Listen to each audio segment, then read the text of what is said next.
What's up, everyone? Welcome to another episode of the Mayrand podcast. Today, my guest is none other than Vincent Gagnier. Vincent is a longtime pro skier, X Games gold medalist, innovator, and incredibly creative skier. Vincent and I chatted about a lot of different subjects, ranging from his current movie project that he is working on with the Slush crew, to his multiple injuries ranging from breaking his back a couple years ago to having back-to-back knee injuries, and his opinions on the current state of competition skiing, ranging from being judged to acting as a judge on multiple occasions for him. It was great chatting with Vincent, and I hope you enjoyed this episode. Here we go.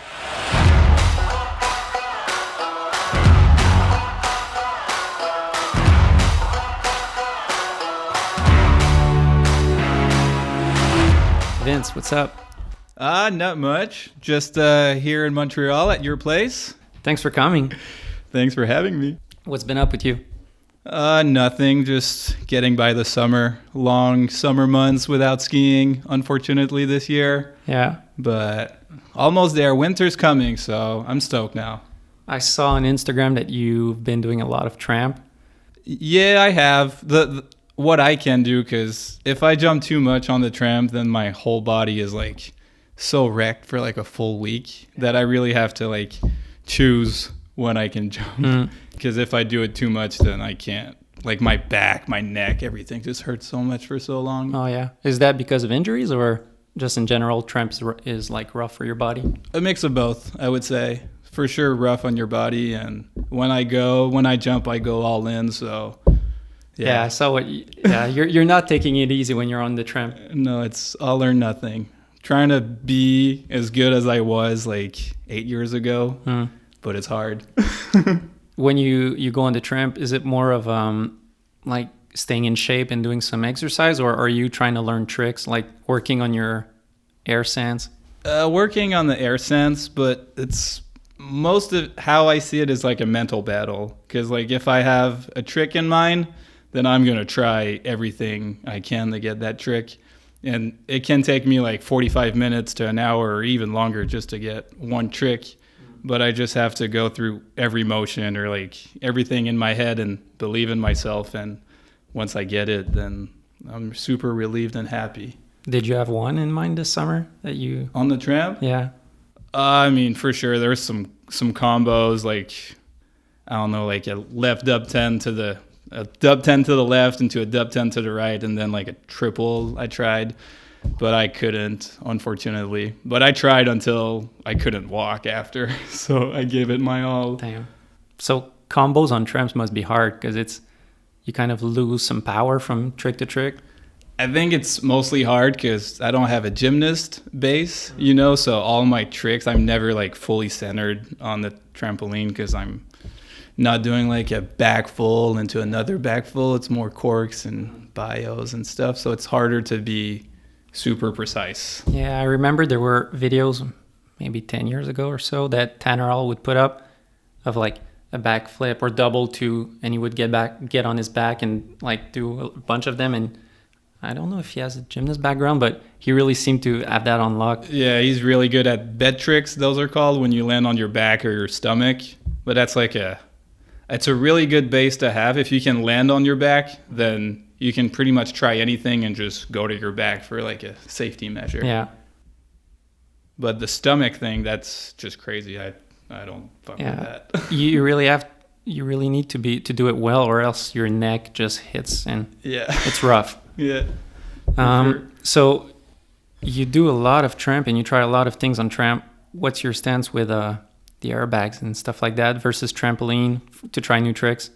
For skiing? Yeah. Well, the airbag is for sure a lot more like skiing. Yeah, but the I mean, like is. there's some installations like Maximize in Quebec. Yeah.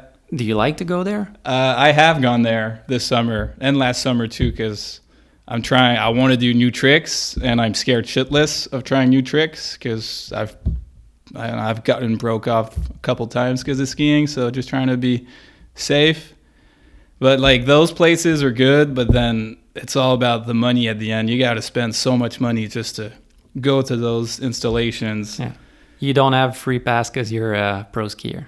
Don't get a free pass. Maybe, I don't know, maybe I could if I did some promotions or whatever, but I don't really want to be affiliated with that kind of niche, you know, where you. But it's good because it's safe. But it's just, I don't know. There's some good and some bad with it. Yeah, because seeing it for us that grew up in a different era when we're still young, but I remember friends of mine, because I wasn't at that level, but trying dubs in small mountains and talking to other guys. Basically, the goal was to go to Breck once a year, and that's where you would try your tricks, because it was not smart to try in Quebec. But now kids go to Maximize, and they have the whole ramp is perfectly set up as a big air. You have the airbag as a landing. It looks like, I don't know what's best between that or water ramps. I guess it depends what you like better. The bag, hands down. The water ramps are the worst. Oh my God, like swimming with skis on and a life jacket makes no sense. It's the most unnatural thing there is. Yeah, well, I hated for a while, ramps. it seems like it was the best thing to do, because it was the only available thing. For sure. It seems like everyone would go to Le Relais in the summer. But dude, you would never hit a jump like a water ramp jump. It's the most unrealistic ski jump I ever. remember going there with friends and just not doing it, because they would teach you the basics of like, okay, you're sideways, and when you want to go down, you hop at 90 degrees, and then you just stay straight. Yeah. And I was seeing that, and I was like, yeah, guys, I'm just going to sit this one out. I'll stay on the trampolines instead. Yeah, that's what I did when I went there most of the time. So did you do some water ramps, or? I did, like way back in the day. And then at one point when I was on the national team for slopestyle, they would have camps there at the water ramp. Yeah. And I would get forced to go and jump. And I did.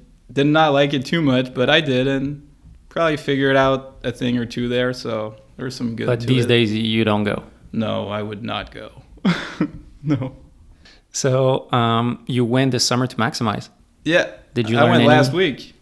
Oh yeah. Yeah, I did last week. Did you learn some stuff? Yeah, I got some tricks. You want to share, or no? We'll see when it's on snow. We'll see in the video next year. Okay. Yeah. Can't wait to see that. Because you already have a deep bag of tricks, but you're also really creative. So I'm curious to see what you have in mind. I'm going for the aesthetics, just trying to make it look super nice. Yeah. Doing a technical trick that just looks good. That's my main goal. Well, I think that's cool, because that's your personality, but also it fits well in these times where, like, have you seen the new faction edit they released? I watched it once. Yeah. It's a really cool edit that I've watched multiple times. Like, don't get me wrong, I love it, but what were your thoughts when you saw the Switch quad? Wasn't too surprised, to be honest, just because that's kind of what I'm expecting from the new people, because they learn to do triples when they're 12 and 13. So what's the next step after the triple? It's the quad, of course. Of course, mate. Unfortunately, it shouldn't be like that. It should be more about, I don't know, making it your own and add extra to whatever you can. But, you know. I didn't think it would look that good. It like, he still made it look good in my mind. Yeah, I mean, for a quad, it is crazy. But if you look at his landing, it's not. His knees would be done if he was a couple years older. Yeah, because that's not a way to land on a big jump. Kind of almost a pizza landing with the that's backseat knee twisted. That hurt me so much watching that. That's an ACL waiting to happen, or more than that. A little bit of everything. But it's crazy because Sammy did his in 2010, and now it's 2020. So it still took 10 years to have the switch, you know. Yeah, Wacko kind of did one also in Jackson Wells in 2016, I think it was. Yeah, 2016. It was more of a wobble, less flippy, but... Yeah, I think was it in at the Jossie Wells Big Air? Yeah, in Cardrona, the big jump they have there. And it was filmed? Yeah, it was filmed. Okay, yeah, I think I remember that one. I mean, it was more spinny than flippy, but I don't know, that's almost cooler. So does it get the claim in your mind, or? I think so, yeah. Yeah, it's hard to say for this. I mean, cork, maybe not flip, but cork. Yeah. Cork. It's like when Sammy put out his video of the triple, but then Bobby did the triple flat spin. Yeah. He did the triple flat spin 2 months earlier, I think. Then there's the thing of he's the first to release it, and then Bobby was kind of a triple. Well, forward triple, switch triple. Yeah. That's two different tricks. Yeah. It seems like there's not that much, competition of claims going on these days. For a while there were Red Bull videos every month of like the first one to land a triple 14, and every trick was like promoted as the first one, and now it seems like it kind of got away. Those tricks have already gone viral, so are they going to try to go viral again with the same things? Yeah, well, or is there new things to do, like in terms of... I'm sure the kids nowadays are crazy. They'll find a way. Yeah. Yeah. Or is it going to go more towards going back to the basics and just claim, hey, I've done a cork 7 that was actually... We'll see. Hard to tell right now. Let's hope for the best. Yeah. So what were you up to last season? We haven't talked in a while, and I'm curious to know what you've been up to. So last season, I just wanted to not compete, like just put competitions to the side and try to focus on a video part, try to put all my efforts into filming for a project that really means a lot to me, because in my ski career, I haven't had that part that I've dreamed my whole life of making and doing. So that was my main goal, and things were going pretty well, but then COVID happened, and kind of shortened the season for every one of us. So now your plan is to do a 2-year part? So now we're doing a 2-year project instead of 1 year, which I'm actually super stoked, because instead of doing one thing that's so-so or okay, then I really want to be proud with what I put out, and I don't know, just put something sick out. That's my main goal. Yeah, because you've always had shots in movies through the years, whether it's Poor Boys, Level 1, Blank, but you never really got a full segment. Why is that? I would say just because I tried to stay on the competition circuit, and just time. The schedule.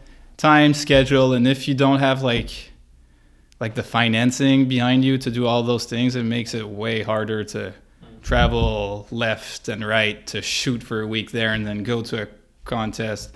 It just didn't really make sense for me financially when I think about it. I think your most complete, or I don't know, one of your edits where you have the most shots is from 2014, where you have a Rockstar edit with your Poor Boys shots and stuff like that.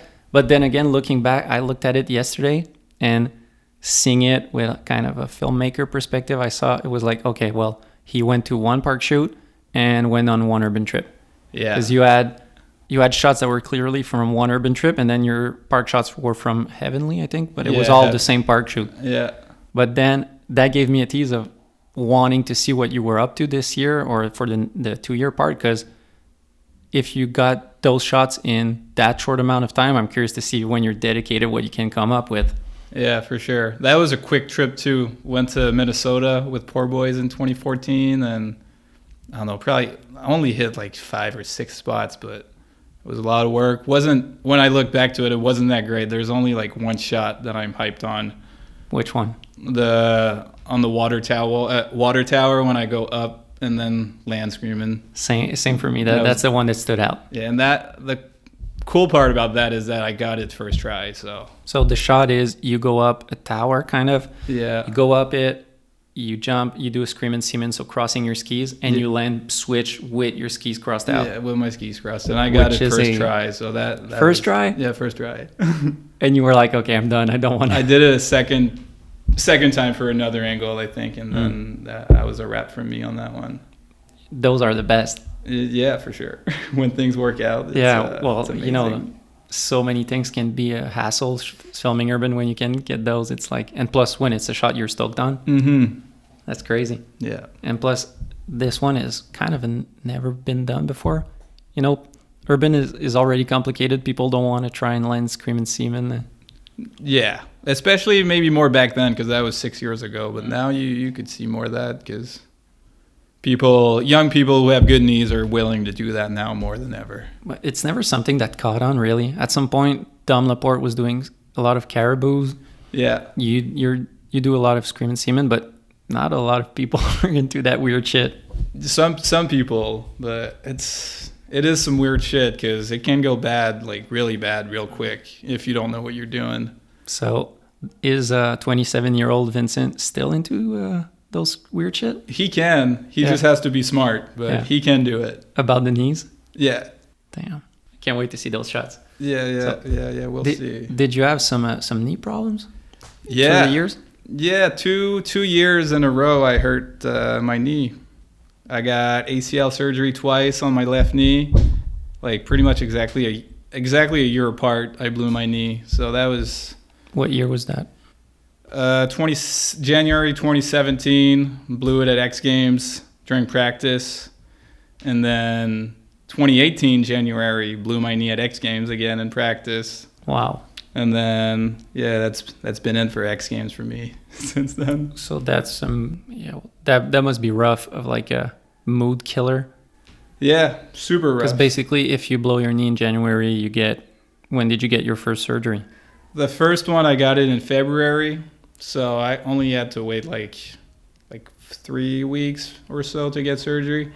But the second one was trickier because a second knee surgery takes. I don't know, it's better to have a surgeon with more experience because it's more tricky having to go through a second knee surgery on the same knee.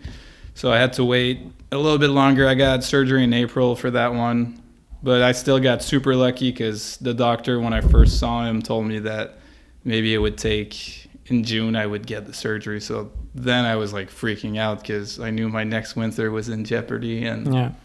But when I got the call that it was in April, I was like, okay, it's on. I'm going to be able to ski in December and start to feel normal again in January. Yeah. So you basically got 2 years in a row of like from January 2017 to 2019 basically of not being able to ski, or I mean, I wasn't at my... As soon as you would get back in it, you'd be injured, kind of? Yeah, it was rough for sure. And during that time, like, everyone just keeps getting better, and doing more stuff and having fun. And I'm at home doing pretty much nothing, just waiting to get surgery or rehabbing for it. So what was your mentality at that point? Like, were you getting kind of depressed, or were you motivated to get back at it? What were you like? Getting the knee injury the first time was rough because coming back from a new ligament surgery is so different from like a broken bone and all that. And I know like how a lot of skiers don't always come back from a knee surgery like that. So that was for sure in the back of my mind. But then I knew that I got back to where I was like super quick until I blew my knee again, but I was back like on my same level I was before. So the second time I blew my knee, at least I knew that I was going to get back to there. I just had to take more of my time in the rehab and just be extra focused. So was your second injury kind of a bad luck, or was it something that about the rehab or about the first surgery? I would say probably the rehab didn't. I mean, my legs were strong, but I had just bad tendencies with my knee. Like, my knees would go inward for like, I don't know, stupid reasons. Just didn't have the proper rehab. So the second time I hired a personal coach in Montreal who like knows so much about knees and rehabs and all that. And he really put me on a path to be back to where I should be. Did you have some regrets of saying, oh, maybe I should have skipped X Games and like take it easy, or? Yes, but at the same time, that was my main motivation, was get back at X Games and do what I had in mind, but that just didn't happen. Yeah, because that's basically what you do best is big air comps. That's where you had the most success. And in competition, that's where I do my best, not in practice or in a regular day in the park. Yeah. Usually it's on contest day that I do the best. Why do you think that is? Just because I don't have a choice but to go for it. Because I'm a pussy. Because some people get stressed out of like, it's totally different perspective, but I totally get where you're coming from. But there's also people that are like, it's too much pressure. You kind of get stressed out and you get stiff or whatever. But for you, it's just okay, well, you don't have a choice. You got to go. Time to go. Yeah. Yeah. Is there a point of, I don't know. It seems like Henrik is also like that, of being juiced up when it's X Games, and he seems hyped up. I don't know him personally, but that's the feeling you get of watching him at X Games, of just being totally hyped. I mean, when you're confident and you're not overthinking, everything will just come right where it should go, you know? Yeah. Because you don't want to overthink, or like, you just have to be in the moment and enjoy it. That's how I did it, and I think it helped me. Is that what happens to you? Being in the X Game where you got to roll, there's someone waiting after you, and there's a TV show, so you can't overthink it. You just got to go and do. Just got to go. Like, you know what you're going to do. You just have to do it. And if you have a last-second idea, then go for it. Yeah. Spontaneous. Because I also look back. You won the silver medal in 2014 and the gold in 2015. Yeah. And I think it's in 2015 where the interviewer asks you at the end, how was it? And you say that you did 2 tricks that you had never done before. Yeah.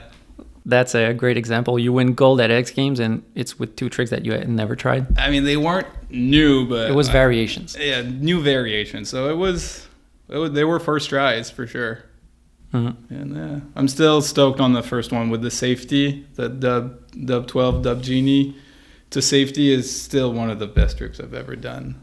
Like, it looks... So one is genie to safety, and the other is genie to octo, but I don't like the genie to octo too much. I think it looked kind of sloppy. Yeah, but the it's safety, not the best octo, but the safety one is like style. Yeah, and plus you stomped the hell out of it. Yeah, and the way it was filmed, it just made it look extra nice, I think. Yeah, with the big crane that they have on that jump. And now it's time for a first sponsor break. Treefort Lifestyles is a company based out of Oregon. They've been involved in the ski industry since their inception in 2011 when they made their first pair of suspenders for skiing. They produce some of the nicest accessories you can find out there for your adventure activities, whether you're going skiing, hiking, or traveling. Plus, I've heard their famous suspenders are making a comeback this winter.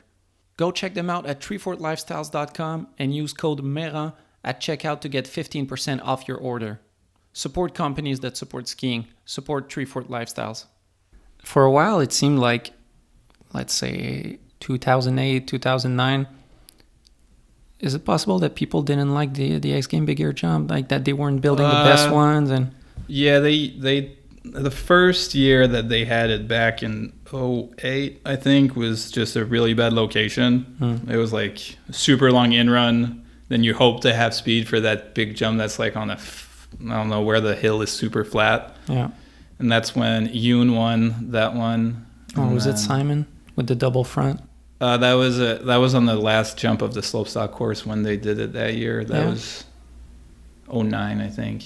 Anyways, my point is, it seems like they got it together. That in the past couple of years, it's like a perfect jump. They switched the jump to a way better location where they can have a super long and steep landing. And yeah, that jump is great. But at least the last time I hit that jump, it was so poppy. It like kind of reminded me of the water ramps, you know, that it's not like super realistic of a jump, but that's because they want to see those triple bombs and quad bombs getting thrown. Is there a point when it's too poppy for you, for your liking? I think so. Yeah, for sure. Just because if you do a trick, like let's say, for example, my Misties or my rodeos, bios, I generate so much pop with that trick that it just, I don't know, it makes it feel super weird. Like, and plus, since your rotation on bios is more to the front, it must feel weird because the pop brings you to the back. Yeah. And then you're kind of going against the pop of the jump. Yeah, for sure. How does that feel? I mean, it feels weird because you're depending on the trick, like just where I land on the landing, it can be so different time after time, just depending on my pop with that trick.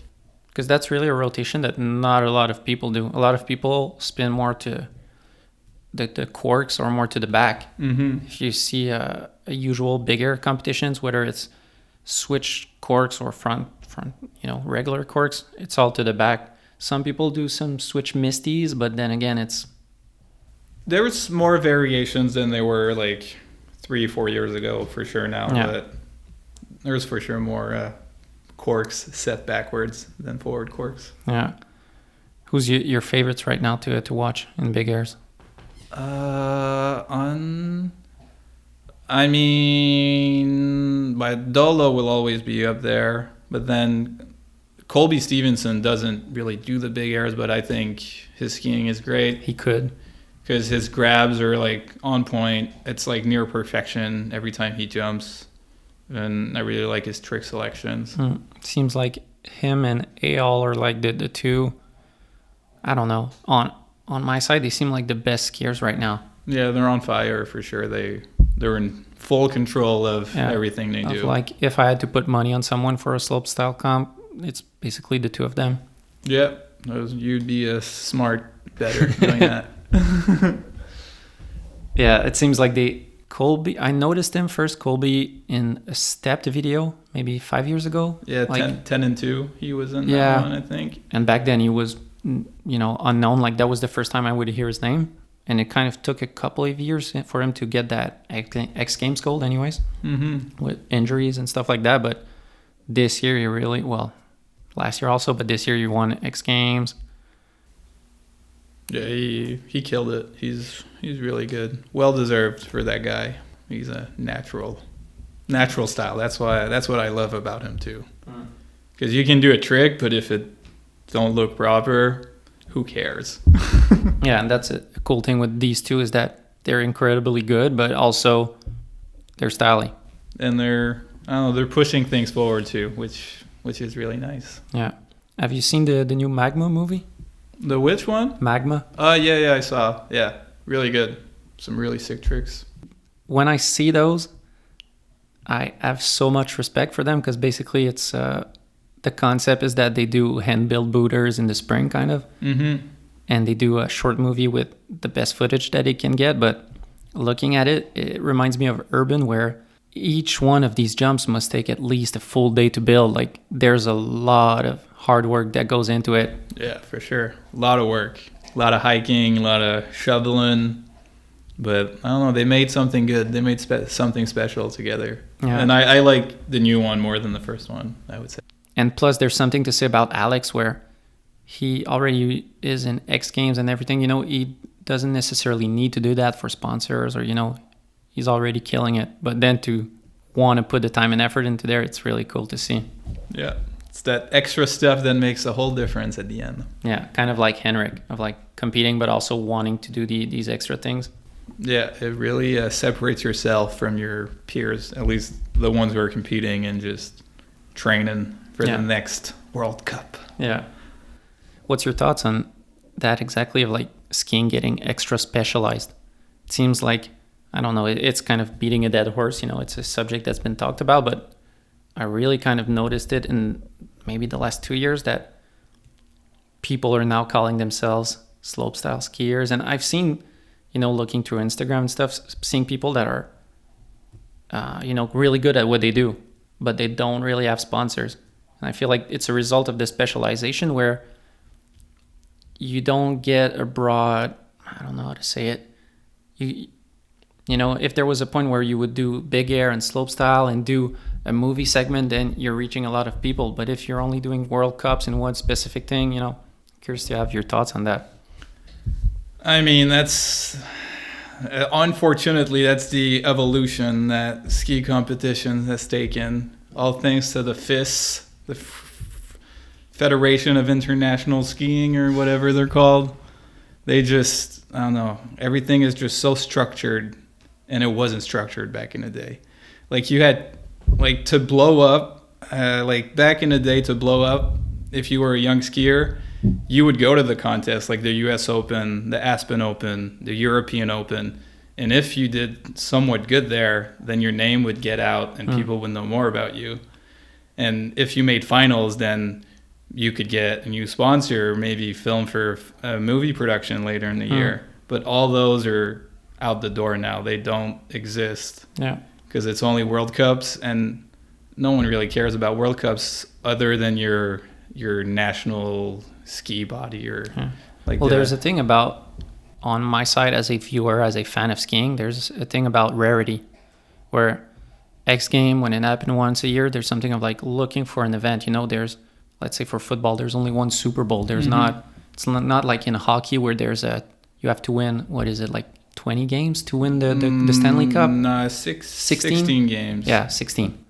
4 series of best of 7. It's long. You know, people get out of it. Whereas the Super Bowl, there's one game. But then there's that happens. It's like, oh, I won a World Cup. Well, I don't know. Which one? There's 30, you know? Yeah. When you talk about nowadays to get known, you have to do competitions. That's one thing that I noticed in Quebec back in the days. Every mountain or shops or brands would put out a rail jam, a slope style comp, but now there's none. And it's basically the trickle-down effect of everything is towards the goal of going to the Olympics. And for that, you need points. Yeah. So the event needs to be FIS associated. So then everybody gets out of it because basically when a mountain hosts a comp, it's like a private event. So it kind of pushed everyone away from supporting competitions. They were just trying to make slopestyle like moguls. And that's so bad for the culture and the future of our sport. Yeah. At least for competitions, because I don't envy any kid right now trying to be a pro skier in contests. It's horrible. Yeah, it must be hard because I see runs from kids that are unknown, and it's like runs that could win X Games a couple years ago. But it seems like it's not necessarily about putting a good run. It's about like working your way up through the competition ladder. Kind of. And that takes time to go up the competition ladder that way. It takes a lot of money too, a lot of funding. You need rich parents that are willing to invest in you for something that probably will never get any return back because there's only 1% of the kids that are doing it that are going to make a living from skiing. And a thing that I was thinking about recently was back in the days when edits were more popular. New schoolers had more, it seems like there were less people in new schoolers, a lot less. A lot more people back in the day. Yeah. Anyways, there's guys that got known with one edit. Wallish with Super Unknown. I remember Gus was an unknown and he did one edit that really got blown up, and that's where it started from. Jesper Chatter. Yeah. I remember he did an edit, I don't know, was it 2010, somewhere in those years, and you noticed him. You invited him to JY, and there were those edits that would start up, but it seems like no one does edits anymore. I mean, the attention span of everyone has just shrunk so much because of social media, which sucks. It's just, there's still a place for edits, but for sure doesn't have the same reach that it once had. Yeah. Because now everything is just so spread out, Everyone's kind of doing their own thing and only caring about themselves and not, I don't know, the community or the whole crew. What are your thoughts on that as someone who's really good on Instagram, but that also loves, the old school type of things like movies or edits? I do what I can. I have I don't know, my archives of ski stuff is so low. I have nothing new to or nothing to post now, so I'm just trying to live by and post stuff that I think is okay, but I really need to get more content for the gram because filming for a movie project, I don't want to leak any of the stuff, I want to make it special at the end. So yeah. And since I almost didn't ski park last year, I have very little content from this past year. But trying to make the most I can with what I have from previous years before. Is it something that crosses your mind of, you talk about not spoiling shots from the movie, but then again, you have something close to, is it 50,000 followers on Instagram, something like that? Yeah, 50. I was at 50, but then it went down because the summer months, it's no good for followers on the ski scene. Anyway, so 50,000 followers is a lot of people to see a shot, but then, there's kind of a hard thing of saying, a lot of people would see it, but then that's not the way you want people to see it on an Instagram post. Not for... Once it will be released, then of course it can go on the gram, but I want it to be special, so I'm not going to leak stuff. I don't want to do like Tanner does. You want to, yeah, that was kind of weird, right? It's good, but for sure would have a different impact if he didn't leak those shots. But still, big ups to T, he's crazy. Yeah, that shot is crazy. Yeah. the double backflip on a rainbow feature that, what is it, like he went maybe 30 feet high? Like he went really high. Yeah, he's crazy. He's nuts. 37. Yeah, just turned 37. Doing a double backflip on an urban feature, landing basically to flat. What were your thoughts as someone who blew his knees 2 times seeing a shot like that? I mean, he's blown his knees exactly. twice also, so he knows it all. But I mean, it's inspiring. That's the one thing. Like, say you were at that spot that day, you're more of a front flip kind of guy. Yeah. Would have you done that? Of like that whole feature of to like, let's say front flip to flat on that stuff?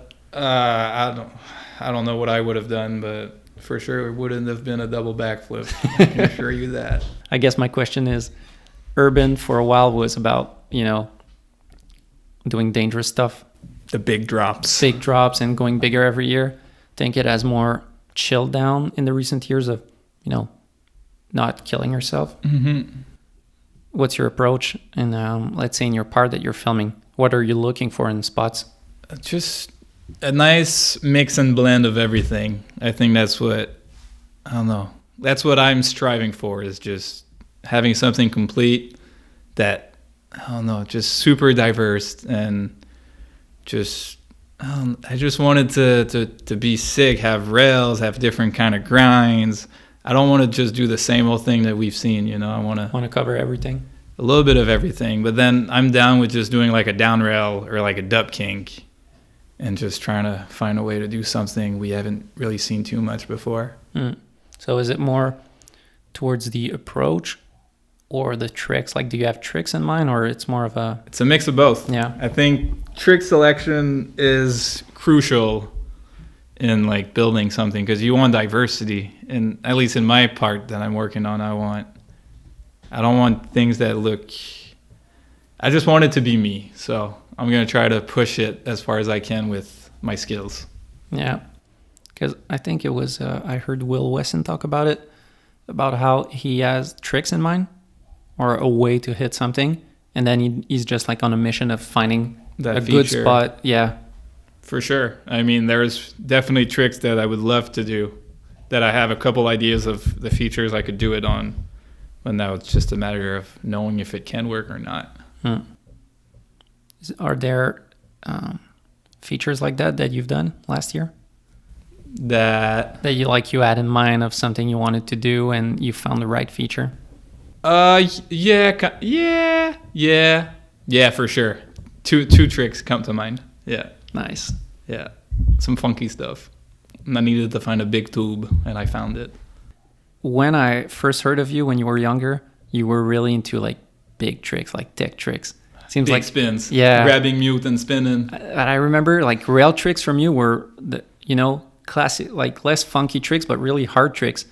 And it seems as you got older, you went more into like creative, funky vibe. What was your state of mind last year and for this year? Are you more into doing a funky Vink part, or will we see some classic like? Maybe a couple classic, but mostly me. I wanna be me. Yeah.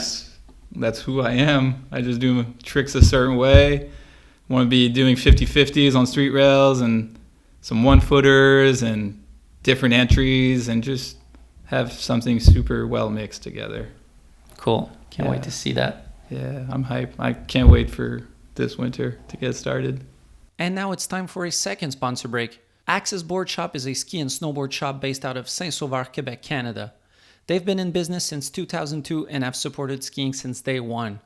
From sponsoring numerous athletes to putting on competitions to helping out movie productions, they've done it all. Axis is the core board shop, and they've got everything that you might need this season. Check them out at axisboutique.com or go check out their shop in Saint-Sauveur. Support companies that support skiing. Support Axis Boardshop. So you filmed urban last year. Before that, when was the last time you filmed some urban? I did one spot in 2015 for the Blank movie in Italy. In Italy? Yeah. Oh, yeah. I did a front flip out, or nollie front flip out of like a flat rail.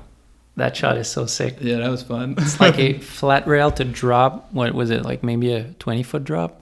Well, maybe 15. I have no idea. Like a good drop. Yeah. and you do a front flip out of it. Yeah. That's so sick, and that's so you. Yeah, that was fun. That worked out. That was a fun little line in Italy. So were you guys like filming POW, and you were just like, hey, there's a nice rail at the hotel? Yeah, we were there to film POW, but I think that day was either foggy or cloudy, and then we just stayed. Or we saw that there was a spot where we could do something, and yeah, that's where it happened. You didn't have any problem of like getting kicked out? No. It was like there was nothing going around there. It was super easy. Yeah. It's rare that we see like urban spots from Italy or stuff like that. I mean, street rails in Europe look way different than in North America. Or not Europe, I would say more the Alps, because I guess if you go to Sweden or Finland, it looks more like, it doesn't look like mountain towns, you know? You can really recognize where it's from when you see it. Like, if you see a spot from the U.S., you know it's in the U.S., and same thing for, let's say, Finland. You know it's from Finland. Yeah, same with Sweden. You know it's in Sweden. Yeah. And Quebec also. You just have to look at the French signs on the streets and all that. And before that one shot in 2015, was that Hooligan the last time you really shot some urban? Hooligan and that Poor Boys year for 2014. That was the same year that I did some streets there, but not so much still, but a little bit. So for your upcoming project, you're doing a slush movie with the slush crew. Mm-hmm. Are you all going to do your own parts and put it together, or is there someone like directing that will, oversee everything? I mean, yeah, it's all together, but all the parts are going to be released individually on YouTube. Kind of like how the slush cups are being released. So there's like going to be a part or two that's going to be released during the week, and then for like the festivals, we're gonna put it all together and make a full project. But it's for it to be like every skier has like its own part. That's like the main goal with it, or at least for the most part. There's probably going to be a friend's part with a mashup of a bunch of people that helped along the project. But for the main skiers in the project, we really want to focus on our own individual parts. Who is in it? Who's in it? So, for now we got Josh Christensen, the slush boss. Then we got Quinn Wolferman, who's also a slush boss. We got Ferdinand Dahl, who's a Norwegian master of skiing. He's insanely good and has insane style. Just watch out for what he's got in store. And Colby Stevenson also, if he's not too busy, I'm hoping he'll get to film with us. ABM also got some shots, hoping to get more filming with him this winter. And is that it? Torrin also should be in it.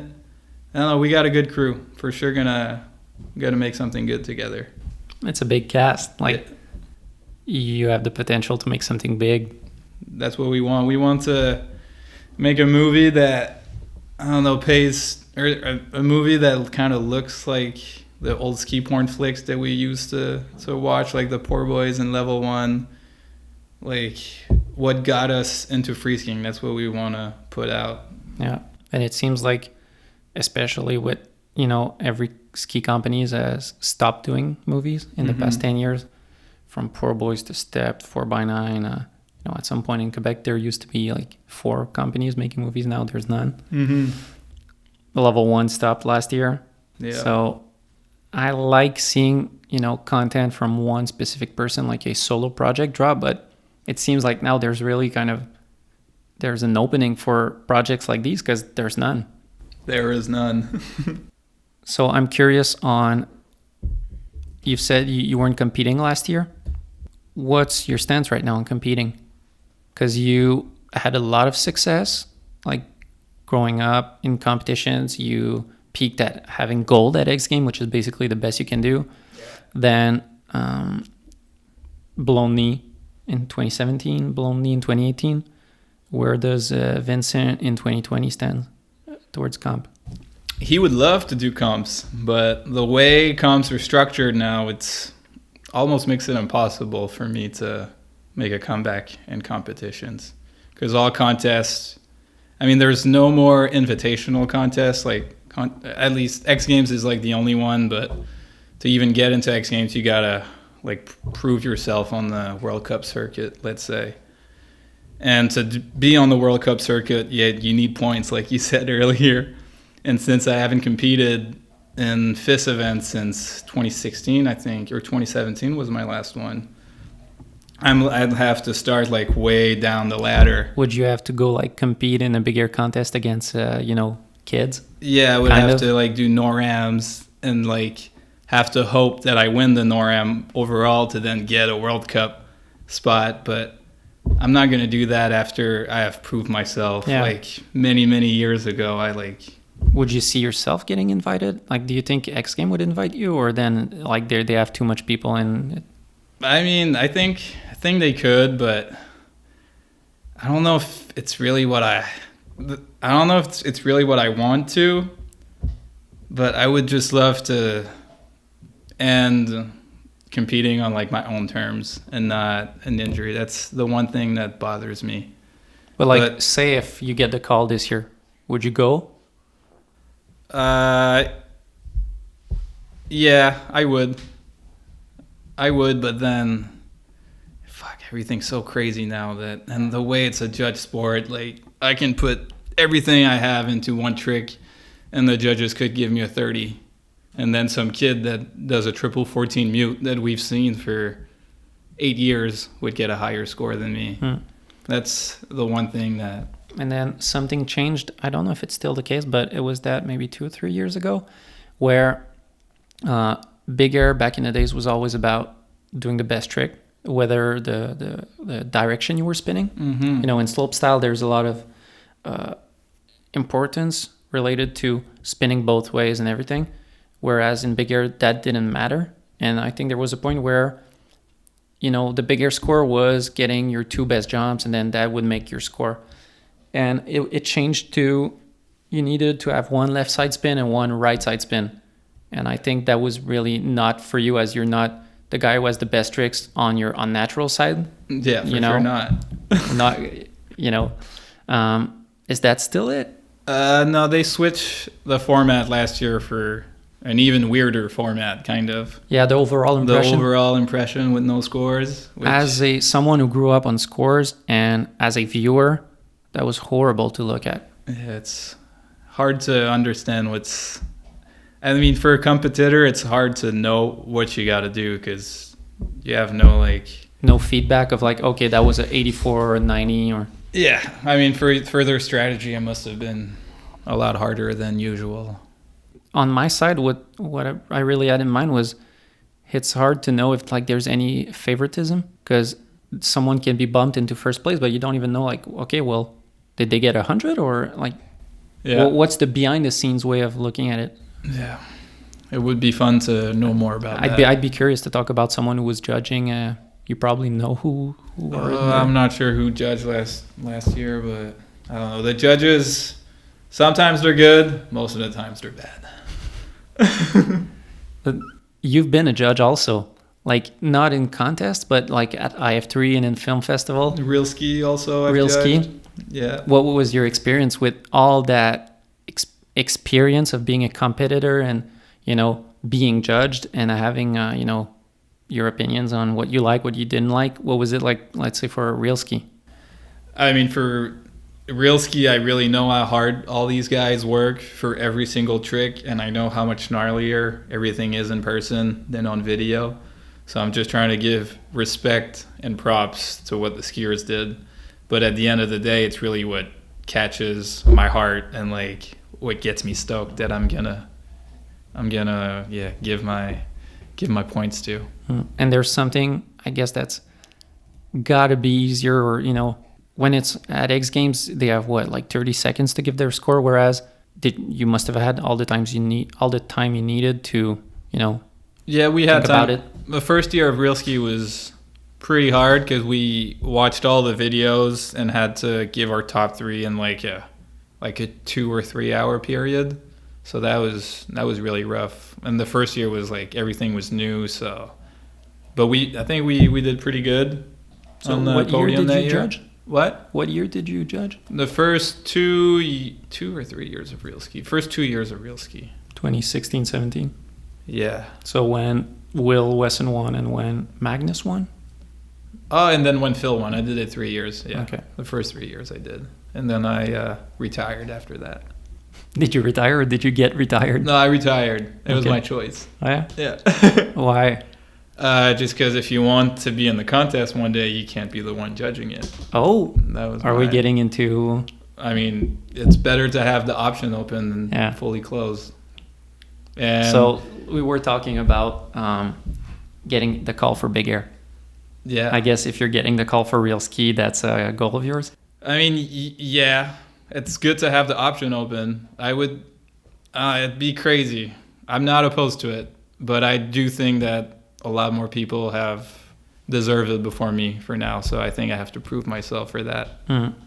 But I mean, the option's Let's open. say you make waves for your part in your 2-year part. If you get the call next year, Maybe. Yeah. I think you would be a great fit of having someone who looks at urban differently. Like it was really cool to see Mango Yeah. get a shot there because it's nice to have different types of skier. For sure. You don't want the same profile, for Yeah. everyone.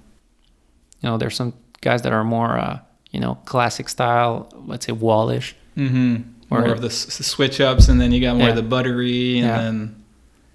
Then you would get the 50-50 front flip. then who knows the Yeah. funkiness.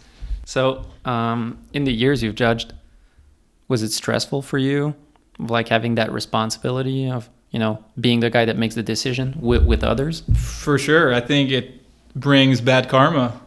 I would say judging people and like being. Bad karma in general, or just if you make mistakes, or I think just in general, judging people is not great.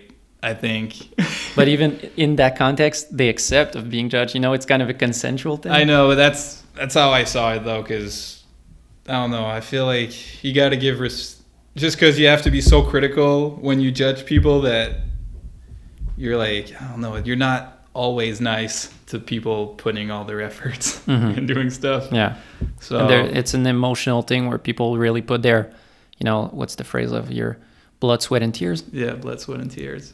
That's literally what happens in there. And then you're their back door and just talking shit on the hard work. I don't know. It's bad karma in doing it that way. Yeah. But got to give respect to everyone that puts Yeah. in the work. As someone who's really critical and as a person and who really knows urban skiing and loves urban skiing, one thing that really stood out to me was each year I found that there was a clear distinction between the podium and people outside the podium. For various reasons, I was always really agreeing with the judging in general as to the podium, but then I would never be harsh on, what was the order of like who was first, second, or third, because then that's so relative. That's so, between Will and Phil and, first year Will won and JF got second. Yeah. But then Third, their Clayton. two parts are so different. It's, Clayton third was really good too. yeah. Yeah. I voted for JF though, I'm going to say. He was my first. Yeah, same for me. Like, he's more my type of skiing. Like, Will's part was really funky. It was really good. But if you look back to it, and he would maybe say the same thing, if you took 2 tricks out of Will's part, he would have had an even better video because he had like 2 features where he like kind of redid the same feature with different tricks. Yeah. But when you judge that kind of contest, you have to be super critical over every little thing. And then the first year, Phil won. Antti Olila was second, and his video was incredibly good. Yeah, top 2 was easy to tell that year. Yeah. Phil and Antti were on a different level that year. What were your thoughts looking at, like, because you were judging that year? I mean, Phil and Antti were top 2, and then third was where the debate really, or I mean, first and second was like a debate for the order, Yeah, and then but then third place was more of a third place was Keegan, right? Keegan, yeah. Where it was either Keegan or LJ we were thinking about. About the line. Yeah, all the lines. I think, yeah, that was a hard part because it seems like LJ just said, okay, I did such a great edit, I'm not even going to try and top it. And his edit was cool, but it's as if he already kind of abandoned and said, I'm not even thinking about a medal. I'm just thinking about doing a great video. And then on Keegan's side, it was the skiing was insane. But then the filming part was kind of lacking. That's why it was rough. It was like judging like apples and oranges, two different types of videos. And I don't know, we went with the more gnarlier tricks. Yeah, I think Keegan. You made the right choice, especially considering that the way they present it is that filming has importance, but it's really like 10%. Yeah, 10% or so. So, and I think it's 40% is first impression. So first impression is really what matters the most in the end. What were your thoughts this year on the edits? It was really good, super good. Like Mango's a magician. I don't know how he does it. Like the control he has with his skis. Like him and Phil are top two probably in ski controlness gods of skiing. And then Hackle has a really nice vision of looking at spots and doing his own thing. And I gotta give him props for that because it's hard to have a vision and make it true. You know, it's way harder than it looks like. And Emil just went huge and deserved the second place that he got because of that. Because scaring yourself is fucking scary. Yeah, he took a lot of risks. Yeah. It's my perspective, seeing it as an outsider, was that Hackle didn't get necessarily as much points because he did more small features, or like, you know, Mango went down, 100-foot dam. And Emil pretty much each one of his spots were, could go wrong. Yeah. Danger for sure. And, same thing as I said before, to me, it was clear that these three were the podium. Yeah. And then even, on my side at home, trying to say, who would I choose as a winner? I couldn't decide. I loved the three. They were all different, but... Yeah, it's a toss-up for sure. Yeah. It's all, personal preferences. Yeah. Do you agree with that podium? Like on your personal, Vincent? I mean, the order could be different. I would say that Mango would still be first, and then you could switch Emil and Hackle if you want. But I think Mango just did a lot of new stuff, and you gotta respect that and give him props for pushing the boundaries. Yeah. Yeah, because he did a lot of big stuff, but also, again, stuff that's never been done before. And some what the fuck, WTF stuff. I mean, they all did, but I think Mango maybe an extra level. What's your biggest WTF from his edit?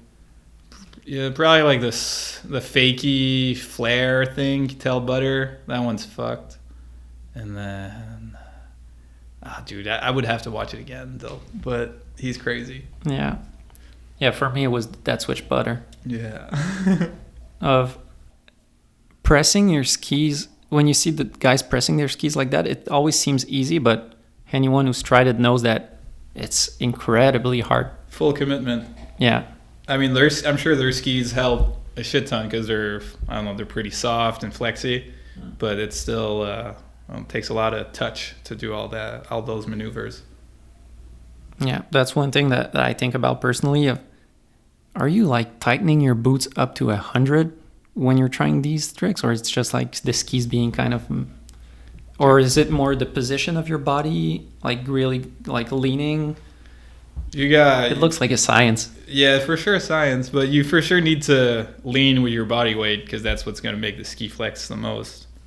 But like I haven't skied with one of those skis ever, so I can't talk from personal experiences. Yeah. But I'm sure the ski helps. There's no doubt that the ski helps. You've been on Salomon your whole life, right? Yeah. How long have you been with them? 16 years. 16, 17. That's crazy. I got my first skis when I was 10. So, yeah, 16 or 17 years. So, that's a long relationship to have with a sponsor. Yeah, pretty long. You got with Salomon. What year did you get with Salomon? 04, I got my first skis. Summer 04, I think. Yeah. That's a long time ago. Yeah, I was 10. Damn. I was about to turn 11. And then when I was 11, I was full on Salomon.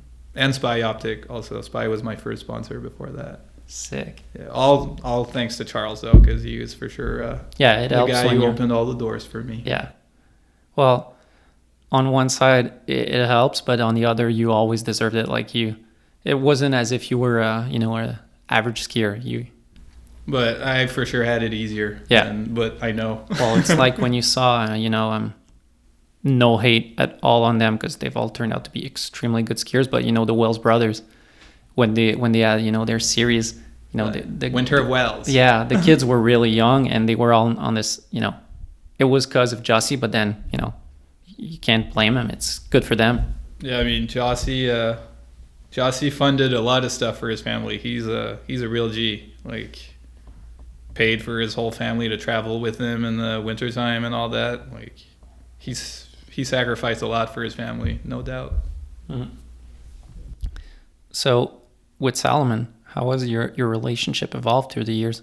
Because they've had a lot of change in branding. They've dropped what used to be the Salomon team 10 years ago versus now is not the same. Yeah. And you're one of the few guys that really stuck with them or that, kept the relationship going. How was it like going through that? I mean, it's different. They're for sure changing orientations of where the brand was before, where I started. And it's for sure more of the free ride, touring, and all that stuff now, which makes sense because that's where people buy new gear every year and all that. But for me, it's for sure not what's most accessible for every type of skier. Because it fits with your skiing because you're an all-around skier. Mm-hmm. So you're going to do some POW and stuff, but you're a park skier at heart. I mean, what gets me going are tricks, tricks and grabs and style. But like, for me, watching a backflip doesn't really do anything to me. Or seeing a guy do a 360 with no grab, it doesn't really do anything to me. Yeah. So I'd like to see more of that in the future. Yeah. But I mean, Salomon, they made a choice with their brand, and I think they're killing it.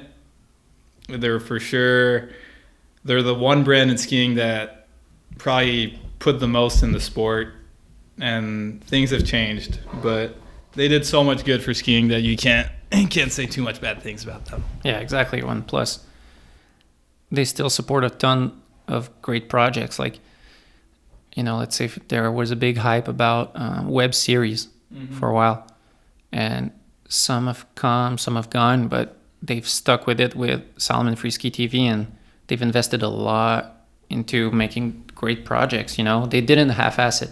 No, and going on those trips, I haven't gone on one of those trips in some time now, but when you go, it's like everything's taken care of, plane tickets, food, everything. It's all on their arm. And yeah, you've been in a lot of those. Thinking about it, you've done a lot of Salomon Free Ski TV episodes, right? Couple. I went to Chile one summer with them, and then China. Also, those are like the two big trips that I did with them that I can remember. How was China? Weird. I don't know. It was really weird. We were there for like a week and only skied 3 days, I think. Once we skied at the ski resort near Beijing. That's like an hour away, and that was pretty fun.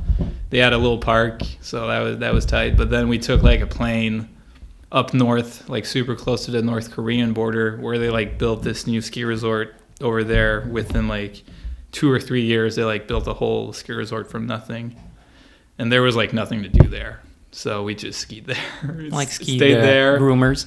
Yeah, and the resort was like maybe big, like Stoneham. Maybe it was like super not big. Like what is it? And like just like had 400 meters. Yeah, something like that. Yeah, like 300 to 400 meter vertical. Yeah. And like with new chairlifts and gondolas and everything. So it was really weird of being there. Is that where like the next Olympics are in China, right? I don't think so. That's not where they're hosting it? No. This ski resort I went to was like, they're trying to make it the new Whistler. That was like their main goal with the that Asian place. Whistler? The Chinese Whistler. Damn. Yeah.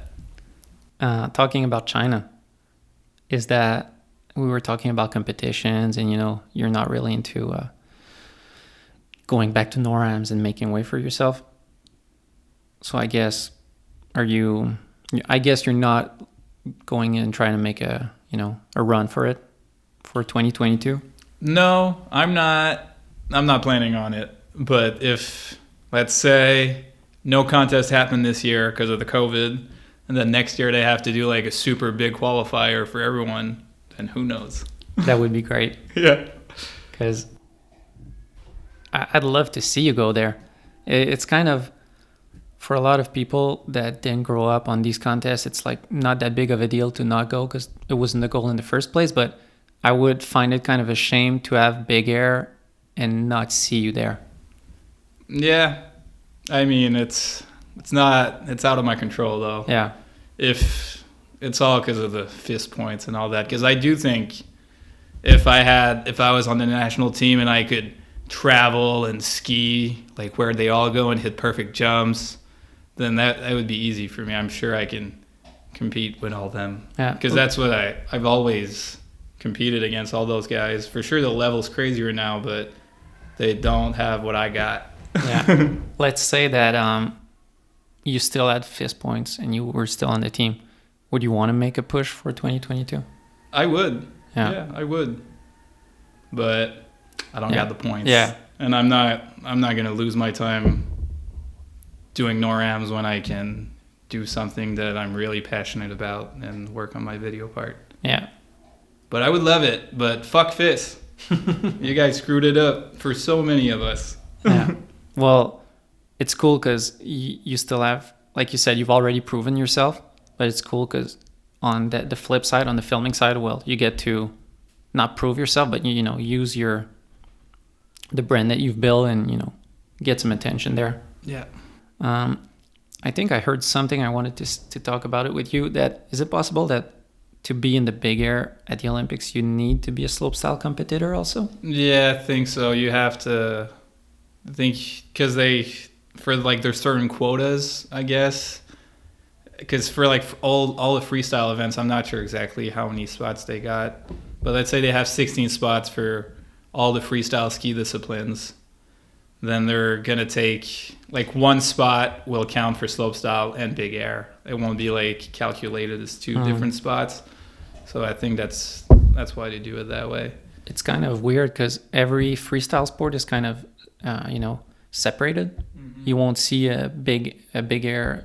You won't see a mogul skier do aerials, and that applies for everything. But then, for slopestyle and Big Air, those fit. It's kind of an odd thing because a lot of guys that have had success in Big Air are not really, like yourself. You had a lot of success in Big Air, but not slopestyle. Mm-hmm. Same thing for Kai Mahler, who there's a lot of guys that it's kind of really a discipline of its own. I mean, it's not the same, for sure, not the same atmosphere at a Big Air or slopestyle.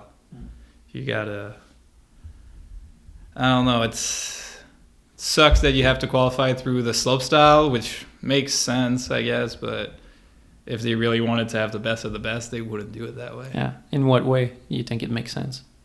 Just less travel cost and all that, just logistics, I would say. Comes down to money. Yeah, it's money, Yeah. I know we've talked about your knees a bit. How's the overall health on your side? How are you feeling going into COVID the help of staying injury free? Body feels good. I mean, my back still bothers me every now and then, but the knees are good. Tell me the story about your back. Broke my back in 2014, in late April 2014. Nearly paralyzed myself, but I didn't. My legs came back to life about 15 minutes or so after they stopped working. Really? And then, yeah. And then what it was your the battle of a lifetime after that. What was the 15 minutes like? That was the worst. The darkest moment. Yeah, ever. I imagine. Yeah, it's hard to imagine. Trust me. So it was just 15 minutes where you were on the ground and... Yeah, 15 minutes or so I was on the ground, and then the ski patrols, they brought me to the patrol area, took my ski boots off, and then I could move my toes, and that that's where everything like kind of switched for me, and I was so stoked. I knew that there was a way of coming back. So you were able to move your toes? Okay. I was able to move my toes, but then that's not moving your legs, you know? Yeah. Still a long way before moving the legs and being able to walk and all that. How long did that take? Like walk like... Yeah, like what was the rehab like? I mean, I like got surgery, like emergency surgery there in Idaho Falls. And I think I stood up my hospital bed like the first day after the surgery, and I almost puked, vomited from the effort that it took me to stand up on my own feet. And then day after day, I would just walk like an extra 10 feet or 20 feet, just like baby steps, really. That really taught me how to be patient and trust the process and believe in yourself. And that's what I did. You telling me that now brings me back to when we talk about your knee, and that probably helped a lot, seeing like having that type of injury, and then when it's a knee, you probably kind of have more perspective and can, I mean, the back was more like about my life, because my life could have changed like. Then like it's only your career. And then it's not the same. It's not the same. It's still, my life is still skiing, but it's not on the same level. Like, it wouldn't be a tragedy to blow your knee instead of breaking your back and being paralyzed. And that's what I dodged a bullet. Because looking at you now, you don't seem to, you seem 99% okay. Like maybe there's some, do you have still some discomfort? Yeah. Like let's see if I can crack my back now. Yeah, I heard something. You heard it? Yeah. It pops, but it works. I just do you have any pain? Smart. Do you have any pain? A lot of discomfort for like random things, like cooking, just standing up without walking, or sitting on a chair with no backrest is a pain in the ass. Yeah. Just weird stuff. But then like skiing, since I'm like always moving and movement, it really doesn't bother me too much. That's cool. Yeah. No pain when you're landing? No pain when I'm landing. That's cool. It's more a day after a long day skiing for sure. I get crazy sore, but... Yeah, do you have pain in your knees when you land? I mean, it can happen for sure, but usually take 5 to 10 minutes and starts to feel better again. Yeah. Well, that was my question is like, was it similar in terms of soreness and... I mean, knees are way trickier to get a feel for them, just because it's ligaments. You're not you're in control, but you're not in full control. And how did the back accident happen? Just on a park rail. Just had fresh skis or close to new skis, and I caught an edge on a rail and sent me into half a flip, landed straight on my back on some ice. The rail was pretty high, so it was a pretty big impact. And I knew straight away that I was hurt, but I didn't know how bad, but I knew I was hurt. That's crazy. What's crazy is that I had a back protector on, and without that back protector, things would be way different right now. Oh, really? Yeah. So are you skiing with one now always? Always. I mean, pretty much always. That's crazy, because the accident that you described is something that can happen to anyone. Oh, yeah. Like I've seen what you're describing, I've seen people have that in a normal park, Oh, yeah. But then no one really uses back protectors. A lot of people do. Yeah. Maybe in pro athletes, but, Yeah, I think it's as important or more than the helmet, because the chances of you landing on your back are higher than you landing on your head. Yeah. And I don't know. I feel like every kid should have a back protector, because things can change so quick. It's crazy. Because we have a lot of emphasis put on concussions and head injury, but yeah, you're right. I've seen a lot of people fall on their back and being lucky, I guess, because they're only sore and they take the day off. But I mean, it only takes you to fall one certain way, and things can break pretty bad. Yeah. You've talked a lot about confidence, if your head's right, you're going to be good, like you were talking about at X Games, per se. Did that change how you approach a rail? Because you got that on the normal rail, you said? Yeah. then does it change your mindset when you're just skiing in general, or You just got to be focused all the time. pay more attention? Pay more attention. Don't take anything for granted. And just be ready for anything. Yeah. Because things can happen so quick. Like at first, were you scared? Kind of, the expression of like getting back on your horse. I mean, I had How were the first months like when you got back? The first 2 weeks, or first week was weird because I had no idea how everything was going to come back. But everything came back like pretty fast, which was super surprising. But when I knew that I would be okay is when my first crash that I landed on my back and I stood up after, and then I knew that I was going to be okay after that.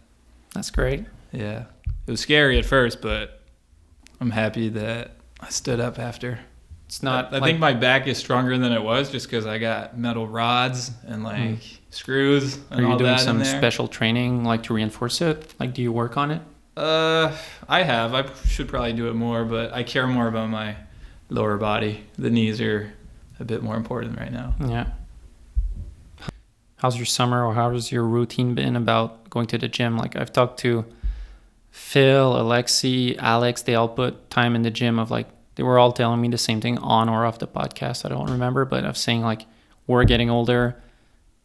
We got to be smart about the body. What's your routine for that? For me, I usually wake up at 6:45, 7 in the morning, drink a coffee, and then around 8 a.m. I start working out at home. I got everything I need for a home gym, so do that for 2 hours, 2.5 hours. So you're really into it, I mean, kind of. I don't like it. Yeah, but you do what you got to do. I do it, and then I try to stretch too, for 45 minutes or so later in the afternoon, trying to get some flexibility back.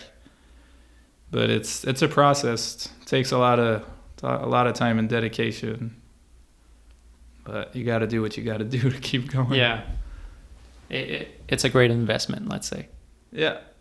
And it's not like I'm super busy, I'm not skiing right now. Yeah. So if you look at it that way, it's kind of part of the job. Yeah. And I don't do the workouts in the winter months too, because I give it all on the skis and have no energy after skiing. Then skiing is basically the workout. If you're skiing intensely, it's a big workout. Yeah, and if you're hiking jumps in the backcountry, boot packing, holy, that gets you going. Well, was that what you were doing? More boot packing than sledding? Yeah, we did a lot of boot packing last year in the Little Cottonwood Canyon. Where a bunch of Utah spots are. I have a noob question. What makes the difference between boot packing or sledding? Is it only the terrain? What makes you do one or the other? Or is it just... For there, it was the terrain that we wanted to hit. But you get for sure way more done with sleds. But then it all depends. If you go further in the backcountry, then the snow can be sketchier. And I just try to surround myself with people who know more about all that than myself. So yeah. I trust them. But for me, my main goal is building jumps and try to do tricks on them. Yeah, more of a trick, booter trick emphasis than lines, let's say. Or yeah, lines are not they don't excite me too much. I know it's crazy. It's nuts. Not your cup of tea. But I don't want to mess around with that. It's just... I don't want to go outside my elements. That'd be stupid. Yeah. And as we said, just doing backcountry booters will be cool enough because we haven't seen you done it. And we don't see many people do them too now. Yeah. It's a lost art almost. Wallish kept doing some with good company. Then CeeLo and Parker, for sure, they always put some good stuff out. Yeah. But there's a lot less people building jumps and getting in the backcountry than, let's say, 10 years ago. I'm really looking forward to see what you do on the backcountry jumps because I think it has the potential to do some great shots. Well, thank you. I really want to put something sick out there. That's what I'm working hard on. Yeah. I have something complete with half street, half backcountry jumps, and put the best stuff that I've put out ever. Yeah, looking forward to it. I think those are really I'm biased because I love those type of segments, but I feel like those really stand the test of time because they reach everyone, and yeah, looking forward to it. Thank you, man. Yeah, thanks for coming on the podcast. Appreciate it. Thanks for coming by. Hope the season goes well for you. Yeah. Hope you get the segments of your dreams. For sure. And yeah, talk again soon for another episode, I hope. Part 2 in the future. Let's go. Peace. So here it is, episode 3 out of the way. I want to thank Vincent for coming on the podcast and chatting with me. Also, big shout out to Axis Boardshop and Treefort Lifestyle for supporting it once again. And I also want to give a shout out to the IF3 Festival, who is hosting a series of video competitions this winter in Ski Saint-Bruno, in Ski Belle-Neige, Massif du Sud, and Mount Sutton in Quebec. If you're around, go check it out. They have a lot of cool prizes, and it's a cool video competition that they're putting together. Peace out.